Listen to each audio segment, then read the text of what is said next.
পাঙ্গাস মাছ বরাবরই আমার খুবই পছন্দের। তবে আজকে আমি জীবনে ১ম হাওরের পাঙ্গাস মাছ খেলাম।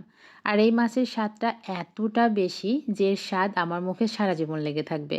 বিশ্বাস করেন যারা কখনো পাঙ্গাস মাছ খান না, তাদেরকেও যদি এই পাঙ্গাস মাছটা দেওয়া হয়, তারা খেয়ে বুঝতেই পারবে না যে এটা আসলে পাঙ্গাস মাছ খাচ্ছি নাকি অন্য মাছ। পাঙ্গাস মাছ দিয়ে আজকে আমি আলু আর ডাঁটা দিয়ে রান্না করেছি। তো পাঙ্গাস মাছ রান্না করার জন্য প্রথমে আমি মাছগুলোকে কেটে ধুয়ে পরিষ্কার করে নিয়েছি। লবণ, হলুদ, মরিচের গুঁড়া দিয়ে মাখিয়ে ১০ মিনিটের মতো রেস্টে রেখেছি। এরপরে চলে আসছি রান্না করার জন্যে। প্রথমে আমি কড়াইয়ের মধ্যে দিয়ে দিচ্ছি পরিমাণ মতো সয়াবিন তেল। তেলটাকে ভালো করে গরম করে নিয়ে এখন এখানে পাঙ্গাস মাছের পিসগুলো দিয়ে দিচ্ছি। আর এই মাছের ওজনটা ছিল মোটামুটি ৫ কেজির কাছাকাছি, যার কারণে খেতে আরও বেশি মজা লেগেছে। আলু দিয়ে ডাঁটা দিয়ে রান্না করার জন্য মাছগুলো আমি একদম কড়া করে ভাজবো না। যেহেতু মাছগুলো ফ্রেশ ছিল, যার কারণে মাছগুলো হালকা করে ভেজে আমি উঠিয়ে নিচ্ছি। মাছের পিসগুলো উঠিয়ে নিয়ে ওই তেলের মধ্যে দিয়ে দিচ্ছি পেঁয়াজ কুচি আর কাঁচামরিচ ফালি। পেঁয়াজ আর কাঁচামরিচ একদম কড়া করে ভেজে নিচ্ছি। এখন দিয়ে দেবো এখানে সামান্য একটু পানি।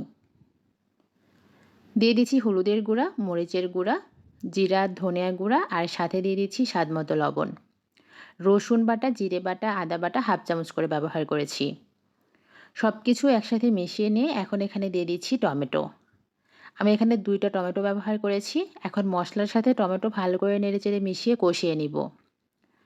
মোটামুটি 3-4 মিনিটের মতো টমেটোটা কষিয়ে নিতে হবে। টমেটো হালকা একটু নরম হয়ে এসেছে। এ পর্যায়ে দিয়ে দিচ্ছি আগে থেকেই কেটে পরিষ্কার করে রাখা ডাঁটা আর আলু। আজকে পাঙ্গাস মাছ দিয়ে ডাঁটা আর আলু রান্না করার কারণটা হচ্ছে বাজারে নতুন ডাঁটা নেমেছে। তো নতুন যেকোনো সবজি দিয়েই কিন্তু রান্না করে খেতে ভালো লাগে, যার কারণে আজকে আমি ডাঁটা দিয়ে রান্না করছি।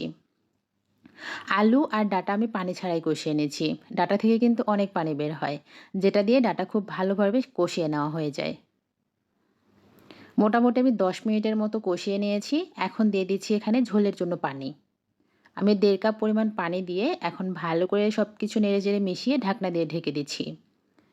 মিডিয়াম হিটে রান্না করছি মোটামুটি আরও 10 মিনিট। ঝোলটা খুব ভালো করে ফুটে উঠেছে। এ পর্যায়ে দিয়ে দিচ্ছি ভেজে রাখা মাছের পিসগুলো। মাছের টুকরাগুলো দিয়ে আরও কিছুক্ষণ রান্না করে নিব।